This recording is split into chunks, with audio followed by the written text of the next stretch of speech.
నిజంగా అమ్మా నాన్నలకి నేను వాళ్ళని అభినందించాలని అనుకుంటున్నానండి. ఎందువల్లంటే, ఆ న్యూస్ చదువుతున్నప్పుడు ఎంత శాంతంగా చదువుతారు. పేరు కూడా శాంతి స్వరూపు. అసలు ఎలాగా ఊహించారు అమ్మా నాన్నలు? వాళ్ళ గురించి ఒక్కసారి చెప్పండి సార్ అమ్మా నాన్నల గురించి? అంటే వాళ్ళ పేరు పెట్టినప్పుడు హ్మ్. ఇంత శాంతంగా ఉంటానని వాళ్ళకి తెలియదు. అవును. కరెక్టే. చేసే అల్లరంతా చేసే ఉంటాను. కాకపోతే ఏంటంటే, హ్మ్. మా నాన్నగారు 1940లోనే ఆయన ఇంజినీరింగ్ చదివి అమెరికా వెళ్ళి, అక్కడ రోడ్ టెక్నాలజీ, తర్వాత టౌన్ ప్లానింగ్ మీద ఎంఎస్ చేసొచ్చారు. ఇక్కడికొచ్చిన తర్వాత సరైన ఉద్యోగం లేక కేంద్ర ప్రభుత్వంలోనూ, రాష్ట్ర ప్రభుత్వంలోనూ చాలా వెతుకులాట జరిగిన తర్వాత హ్మ్. ఇక్కడ భూసార పరీక్షా కేంద్రం అని ఉంటుంది. అంటే సాయిల్ మెకానిక్ రీసెర్చ్ ల్యాబ్స్, దానికి డైరెక్టర్‌గా దొరికింది. అందులో ఉద్యోగం వచ్చింది. అది చేస్తున్నప్పుడు ఆయనకి శాంతి స్వరూప్ భట్నగర్ అని హ్మ్. సైంటిస్ట్ ఉండేవారు. ఓహ్! అవునండి. ఆయనతోటి పరిచయం ఏర్పడింది. హ్మ్.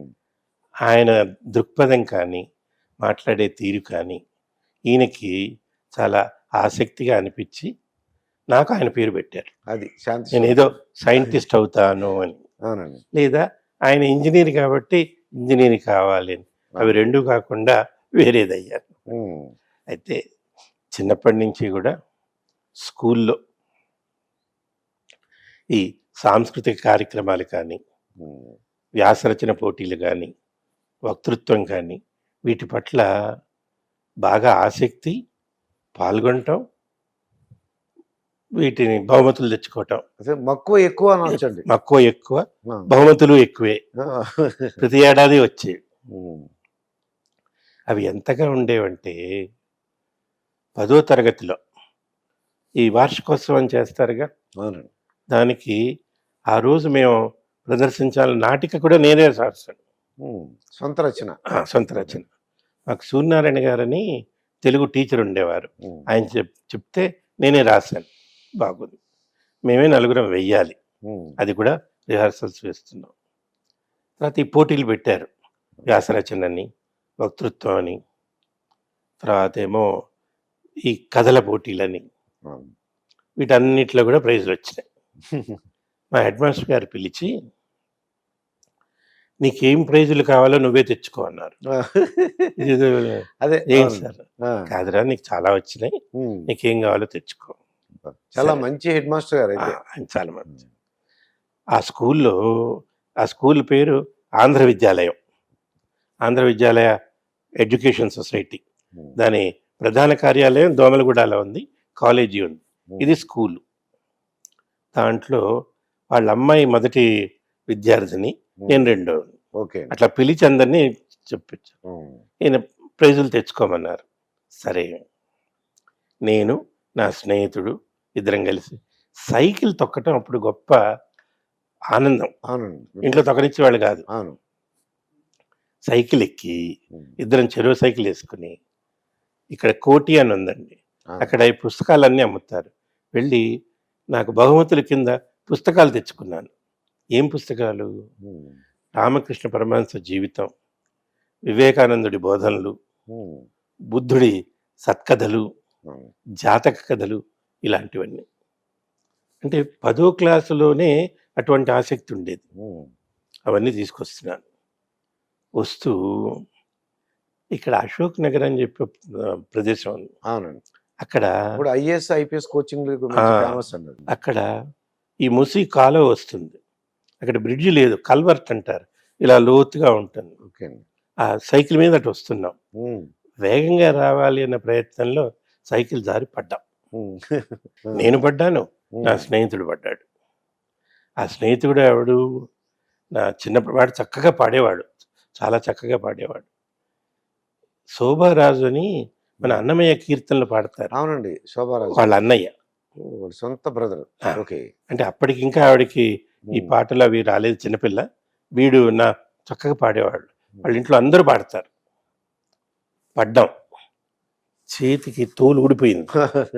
నా బాధ హ్మ్. తోలు ఊడిపోయింది అని కాదు. హ్మ్. రేపు నాటకం ఎలా వేయాలి? ఓహ్! అది ప్రోగ్రామ్ ఉంది ఎలా? అలా. ఆ!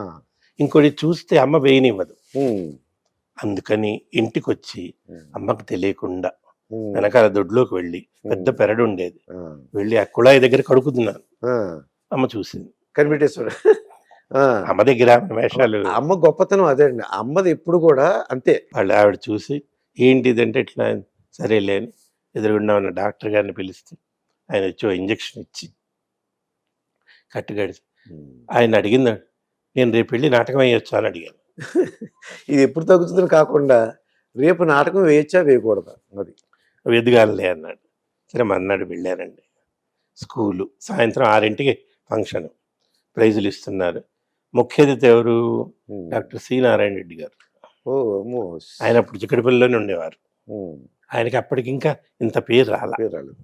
వస్తుంది పేర్లు కొత్తలో కొత్త. వెరీ బిగినింగ్ ఆయన కెరీర్. ప్రతిదానికి నన్నే పిలుస్తున్నారు, బహుమతులు ఇస్తున్నారు. శాంతి స్వరూప్ అని ఒకటి, శాంతి స్వరూప్, అదే ఇంకా ఇదేనా అన్నిటి కూడా.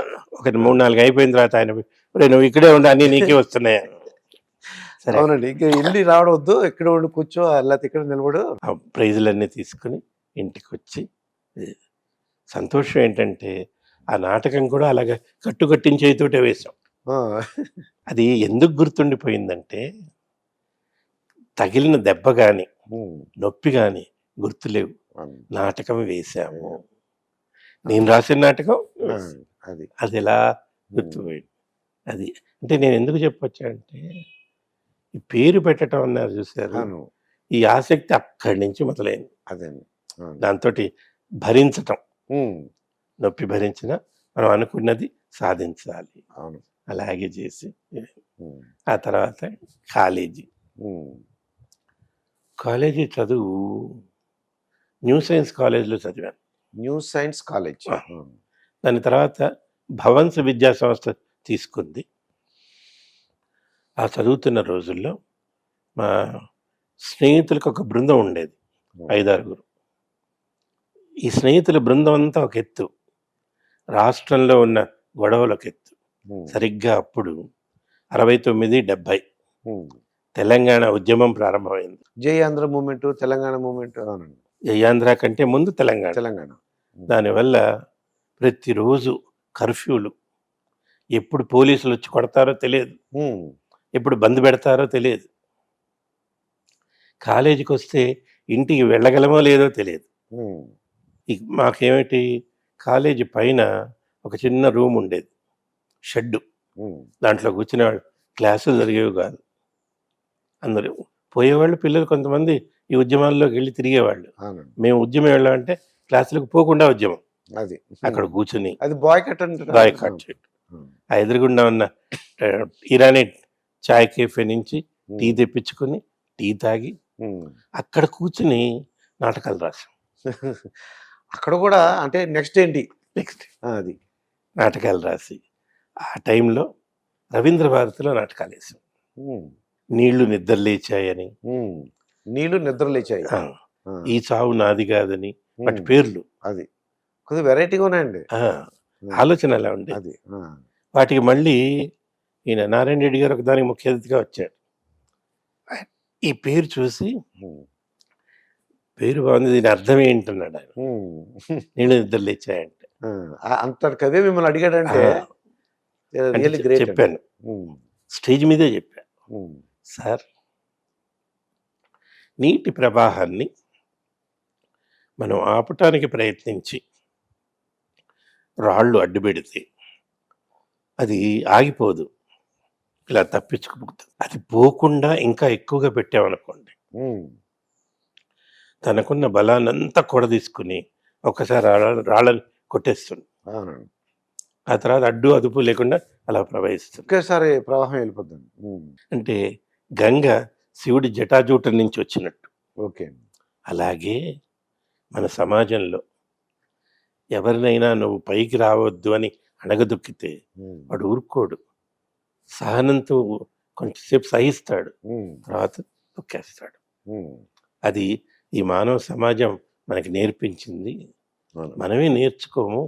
ప్రతిసారి ఒక నా కులమని, రంగని, ప్రాంతమని తొక్కేయటానికి చూస్తాము, వాడు ఎదురు తిరుగుతాడు. ఆయన వెంటనే ఊరిని ఉమ్, నీ కళల్లో ఇంత బలం ఉందా అన్నాడు. ఉమ్, అంటే ఆయన ప్రాసతో మాట్లాడటం ఆయనకు అలవాటు. అవును. నారాయణ రెడ్డి గారు, అవునండి. నీ కళల్లో ఇంత బలం ఉందా? ఆ, ఉంది ఉంది, నువ్వు ఆపకుండా నడుపు అన్నాడు. ఉమ్, అలాగే మాస్టర్ గారు, నువ్వు రాసి నాకు చూపించు. ఉమ్, అలాగే నేను అలాగే ఈ సావు నాది కాదు అని రాసి అవును. ఒక మధ్యతరగతి కుటుంబీకుడు. ఓకే. అదేంటంటే వాడిని ఇంట్లో వాళ్ళు, ఆఫీస్లో వాళ్ళు, చుట్టూ ఉన్న సమాజంలో వాళ్ళు ప్రతివాడు వాడిని వాడుకుంటారు. ఉమ్, అవును. వాడి ఇల్లు ఎక్కడుంటుంది? ఉమ్, వీధిలో చివరి ఇంటికి పక్కన. వీడు ఏంటంటే తను ఏం చెయ్యలేను అని అక్కడ కూర్చుంటాడు. వీడి ఇంటి పక్కన ఇంకొక అబ్బాయి ఉంటాడు. ఉమ్, వాడు తనకి తానే ఆడదాన్ని అనుకుంటాడు, ఉమ్, మగవాడే. అవునండి. అలాగా డ్రెస్ చేసుకుని వస్తాడు. ఏంట్రా అంటే నేనేం చేయలేను, ఏం చేయలేను అంటుంటాడు. ఉమ్, సరిగ్గా వీళ్ళు ఈ ఇంటి ముందు ఒక దీపస్తంభం ఉంటుంది, అక్కడ కూర్చుంటాడు.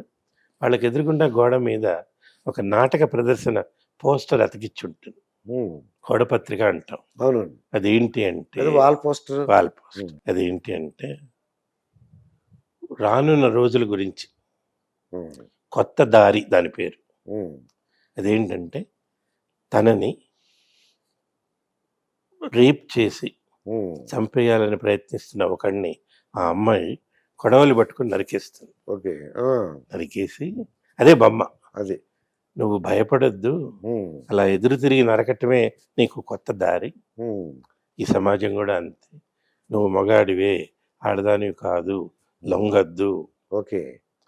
నువ్వు ప్రశ్నించు, ఉమ్, అప్పటికే ఉన్నాయి ఈ భావాలు. ఆ, ఓకే. సమాధానం వచ్చేదాకా అడుగు, ఉమ్, ప్రశ్నిస్తే తప్పు కాదు, అవును. నీకు ప్రశ్నించకపోతేనే తప్పు, ఉమ్, ప్రశ్నిస్తే చరిత్ర పుడుతుంది, అవును. చరిత్రలో ఇంచే మహామనుషులు పుడతారు, అవును. దాంతో తరం మారుతుంది, స్వరం మారుతుంది, సమాజం మారుతుంది. ఉమ్, అలా అట్లా ఉండేవి నాటకాలన్నీ. ఉమ్, అవి చేసి వేసిన తర్వాత మళ్ళీ వచ్చి ఉమ్, ఇదే టైంలో ఆంధ్రభూమి అని చెప్పి ఒక సచిత్ర వారపత్రిక ఉండేది. అవునండి. అప్పట్లో చాలా గొప్ప సర్క్యులేషన్. అవును. చాలా మంచి పేరు ప్రఖ్యాతులు ఉన్నాయి. వాళ్ళు ఏం చేశారంటే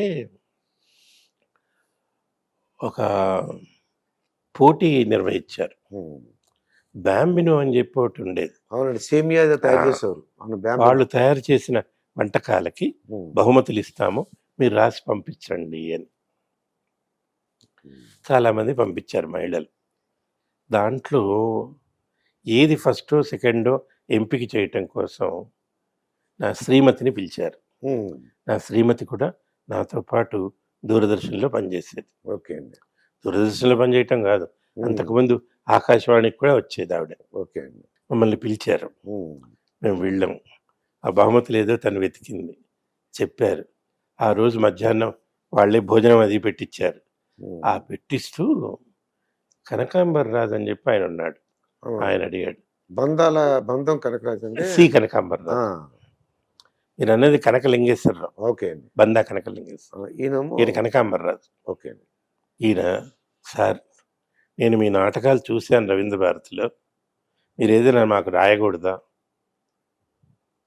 అంటే రాస్తానన్నా. ఉమ్, మీరు ఏదేమే రాయండి, నేను వేస్తానన్నాడు. ఇంకేంటి ఎడిటరే అడుగుతున్నాడు. ఉమ్, అప్పుడు రాశాను. ఆయన అడిగాడని 3 నవలలు రాశాను. ఉమ్, ఒకటి రాతి మేఘం అని. రాతి మేఘం అన్ని ఆపోజిట్ లో ఉన్నాయి సార్. మేఘమో మెత్తగా అదే. ఉంటుంది, గాలి తేలుతుంది. ఇదేమో రాయేమో అసలు లేదు. కదలలేదు. రాతి మేఘం. ఎందుకు అట్లా ఉమ్, అంటే మనిషి సమాజం పెరగాలి అంటే వర్షం ఉండాలి, అవును. వర్షం ఉండాలంటే మేఘం ఉండాలి, ఆ మేఘం వర్షించాలి. అవును. దానికి బదులు కాలుష్యంతో అది రాయి అయిపోతే, ఆ రాళ్ళు పడితే ఈ సమాజం భ్రష్టు పట్టిపోతుంది. అవును. ఎందుకు? ఉమ్, ఒక పారిశ్రామికవేత్త తన దురాశతో వాడి ఫ్యాక్టరీ పక్కన ఉన్నటువంటి ఒక 10 ఎకరాల స్థలాన్ని ఆక్రమించుకోవాలని ఒక దురాలోచనలో ఉంటాడు. ఉమ్, అందుకని ఇదేంటి, భోపాల్ గ్యాస్ ట్రాజడీ జరిగింది చూడండి, అవునండి. దాని ఆధారంగా రాశాను. ఉమ్, వాళ్ళే ఉమ్, ఒక విషవాయువుని ఆ కాలనీలోకి పంపించి అక్కడ చచ్చిపోయారని చెప్పి జనం చచ్చిపోతే వాళ్ళని ఖాళీ చేయించి అవి తీసేసుకోవాలని వీళ్ళ ఆలోచన. ఓకే అండి. ఈ కథలో నాయకుడు అతను ఒక ప్రెస్ ఫోటోగ్రాఫర్. అతనికి ఒక గర్ల్ ఫ్రెండ్. ఆ అమ్మాయి ఏమో డీజీపీ గారి కూతురు. వీళ్ళిద్దరూ కలిసి ఆ కుట్రని బయటికి తీస్తారు. తీసి ఆపి వాళ్ళని అతని దురాలోచన బయటికి పెట్టి అతను అరెస్ట్ చేస్తాడు. వాడి దగ్గర ఏంటి, ఒక సైంటిస్ట్ ఉంటాడు. వాడు చెప్తాడు, నువ్వు ఇవన్నీ ఎందుకు, నాకు పర్మిషన్ ఇయ్యి, నేను ఒక రోజులో ఖాళీ చేయిస్తా. ఇలా నేనే విషవాయువుని పంపిస్తాను, అది ఫ్యాక్టరీలోంచి బయటికి వెళ్తుంది, ఓకే. అక్కడికి వెళ్ళి విస్తరిస్తుంది, అందరు చచ్చిపోతారు, ఎవరికి తెలియదు. అంటే భూపాల్ గ్యాస్ ట్రాజడీ అలా జరిగిందని. అది వీళ్ళు దాని మీద ఎంక్వైరీ కమిషన్ పెట్టారు. అతను ఇక్కడి నుంచి పారిపోయాడు ఖత్రోచి అని. ఎవరిని పట్టుకోలేదు. ఇన్నేళ్ళైనా కూడా ఎవడు ఏం తేల్చలా. అలాగే ఉంది. యూనియన్ కార్బైడ్ వాళ్ళు పెట్టారు భోపాల్లో. తర్వాత వీడు కథలో ఏమవుతుందంటే, వాడు ఆ సైంటిస్ట్ ఎవరు, ఈ పారిశ్రామికవేత్తకి రాజమండ్రిలో పరిచయమైన ఒక అమ్మాయికి పుట్టినవాడు. ఓకే. అతనికి అక్రమ సంబంధం, ఎవరికి చెప్పలేక తెచ్చి తనకి ఫ్యాక్టరీలోనే పెట్టుకుంటాడు. ఓకే. వీడు ఇచ్చేస్తాడు, రే నేను పంపించి అందరినీ చంపేస్తానంటే, ఎందుకురా బాబు, నేను ఎందుకు అంటే, రే నువ్వు ఎవడివో కాదు, నా కొడుకువే, నేను అందరికీ చెప్పలేక నీకు ఉద్యోగం ఇచ్చి ఇప్పుడు పెట్టుకున్నాను. అవునా, అయితే నిన్నే ఫస్ట్ చంపేస్తా. మా అమ్మ నా తండ్రి ఎవడో తెలియక ఎంత అవమానపడిందో నాకు తెలుసు, నువ్వు మోసం చేసావు, అది ఇదేనండి. అది ట్విస్ట్ అనమాట. అది సరే, చివరికి వీడిని పట్టుకుంటారు, అది జరగకుండా ఆపుతారు. అది కథ కోసం కాబట్టి సుఖాంతంగా చేసి దాన్ని చేస్తారు. తర్వాత వీళ్ళిద్దరూ పెళ్లి చేసుకుంటారు. చాలా ఆ వయసులోనే అంత రచించారు. రియల్లీ గ్రేట్ అండి.